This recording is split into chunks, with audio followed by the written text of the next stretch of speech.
Hi, good morning all. I'm Dr. R. Soumyalata, Assistant Professor, Department of English, Arulmigu Palani Andavar Arts College for Women, Palani. Now I am going to present the poem Thomas Gray's Elegy written in a country churchyard. We'll see the author's introduction first. Elegy written in a country churchyard is a poem by Thomas Gray, completed in 1750 and published in 1751.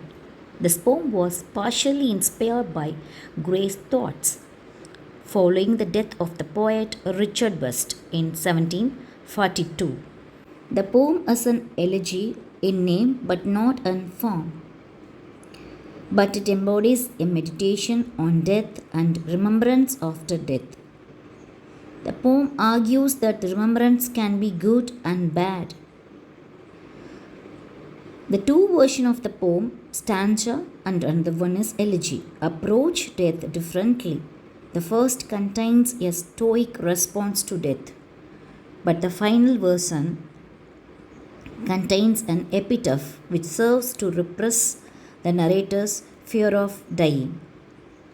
Now I am going to explain you the specific topic. How does Gray glorify the life of the villagers in Elegy written in a country churchyard? He was noted a poet of 18th century. This poem is appreciated for its technical perfection and universal sentiments, expressed in admirable and quotable verses. In the poem, the poet records his inspiration on seeing the graves of unknown villagers in a country churchyard. Once in an evening, the poet went to a churchyard. There was an atmosphere of loneliness and gloom all around. He saw before him many graves covered with grass. The graves were those of some unknown villagers lying buried there. Seeing this, the poet mourned the death of these unknown villagers. He meditates on the simple but noble life of the rural people. The poet says that those who were buried there led a simple life. They worked hard in the field and earned their livelihood. They were united in their efforts. They found pleasure in what they did. They had physical strength and peace of mind. Here he expresses the view that though there had not been built great memorials or tombs for them, their life should not be undervalued. They should not be scorned for their simple and uneventful life. They should not be ridiculed by the privileged and aristocratic people, because the pride of inheritance, the influence of power, physical beauty, or everything that wealth can give is not everlasting.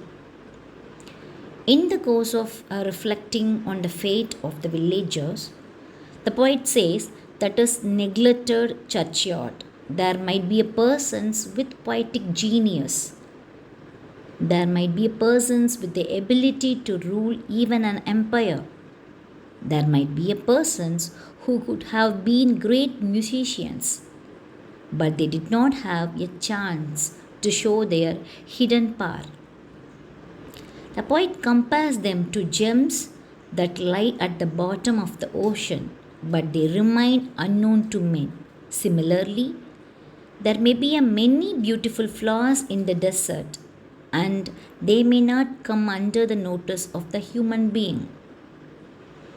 There might be the case with the villagers also.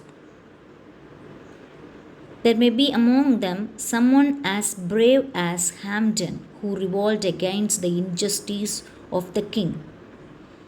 There may be among them with high poetic power like John Milton. There may be among them just able military leaders like Cromwell, but no one knows them. It's true that the villagers had no opportunity to show how great they could be, but they had been able to keep them away from many ignorable things. They did not commit any crimes like kings and emperors. They did not perpetrate genocide or bloodshed to continue their misrule. They have been fortunate enough not to do anything against their conscience. They did nothing to hide the truth or do any shameful act that the privileged and wealthy class are accustomed to doing. Moreover, they did not have to live a life of anxiety like town tellers who are always after riches and cheap pleasures. In this way, with the help of striking but memorable similes and metaphors, the poet tries to glorify the simple life of the villagers and condemn their life of the privileged class who live in the urban area. Hope you understood this topic. Thank you all.